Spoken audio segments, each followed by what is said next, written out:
Okay, hello, how are you, Amanda, Seint artist? I want to talk about camouflaging versus a camo color. Now, this is something I was asked about recently, and I thought easier to do a tutorial than to type out a whole big old paragraph. So we're going to show you. And with this, I want to say this is something I am very insecure about my acne scarring, and I've noticed that it's been pulling through, and I don't like it. And so this is a medium to full coverage area.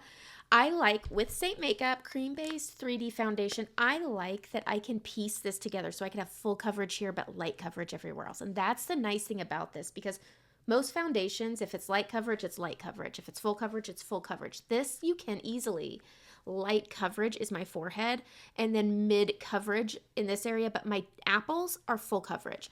All right, so here it is. Here's my setup. This is my color correctors, and this is my camo color. And I'm going to show you how on just one cheek, because this cheek has been my problem area on the apple here where it pulls through. All right, so I'm going to show you the difference in the color. So this is the blend brush. This is what I use for my correcting.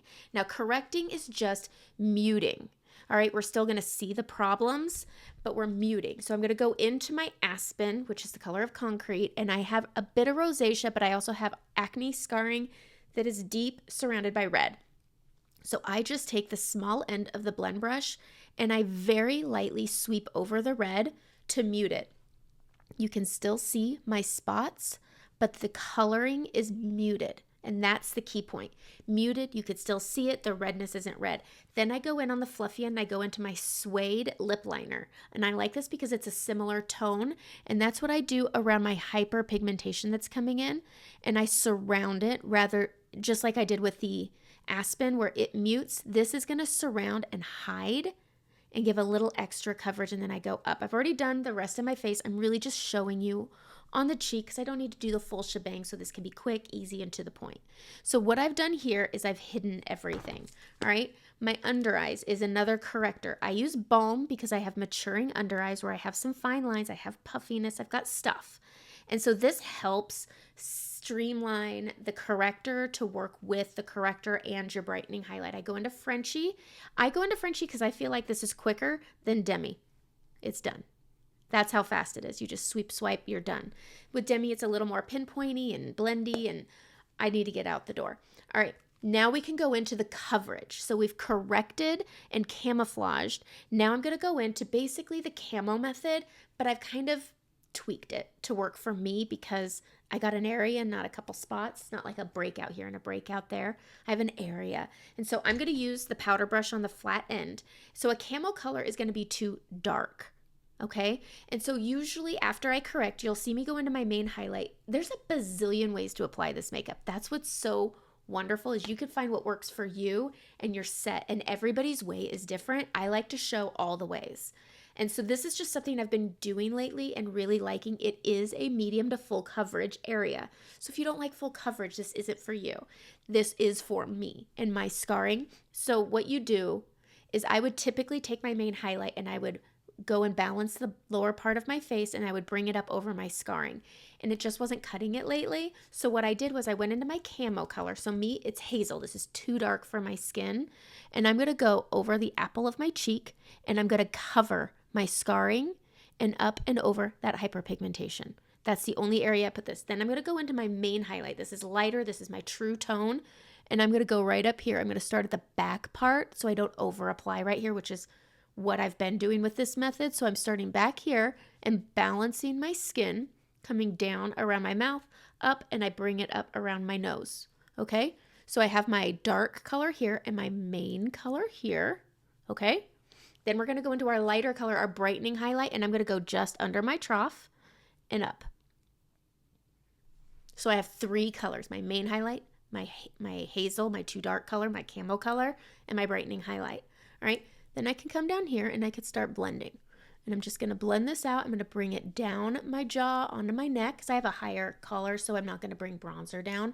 And I just get a little coverage here. Then I'm going to bridge it into my camo color, and they're going to work together, and they're just going to blend the line. And then I'm going to come up into that brightening, and I'm going to blend that. And while I'm going up, I'm blending out this middle color, but I'm not wanting to do a lot of it. And so there you go. And that's how I've done that. So then I can go in and I can do my contouring. I'm going to go into my detail brush and I'm going to go into cedar.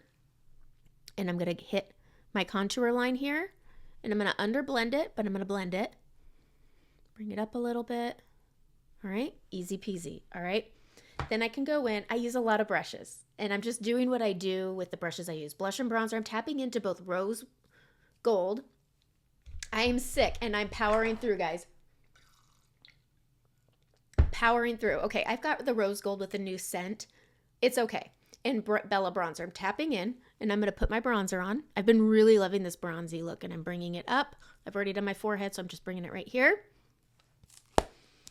I'm going into rosewood. I pick colors that work with my hyperpigmentation, and if I want a color that doesn't, like this pink color, I'll mix it with Frenchie. Rosewood is so pretty. Smile. Bring it to the apple, because I'm losing my apple with maturity. We could talk about that later. Sorry, my hair is a hot mess. This is called day 2 hair. Getting that in. All right, now we can go in and over that Frenchie, I'm just going to touch up with the small end of that blend brush. This is my favorite brush. I'm going to go over where I put it under that trough, and I'm going to bring it up, and I tap. This is a really great method for mature skin. Maturing skin is tapping to blend instead of swirling to blend. Try not to cough. And so for me, what I want to do is, this is a soft tissue movable area. This has a lot of movement, and I'm tapping in this area more than I am in the other areas because this doesn't have a lot of movement yet. So if you have movable skin, you want to tap and blend. So we're just bringing that down and up and around, blending it together. And that's why I cover it the way that I cover it. I'm going to take my setting spray. I'm going to take my setting powder because I'm oily. Going on the outside and working our way in. So for me, I use my camouflaging colors, Aspen and Suede, to mute and hide. And then I go in with my camo color, Hazel, to cover.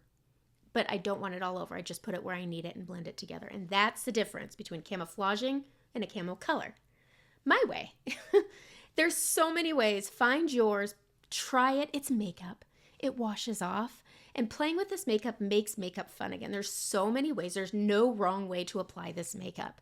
No wrong way. If anybody tells you you can't do it this way, they're wrong. Okay, that's the wrong way. Giving you rules on makeup like this is the wrong way. Your way is always the right way. So message me if you have any questions, comment below, and have a great day.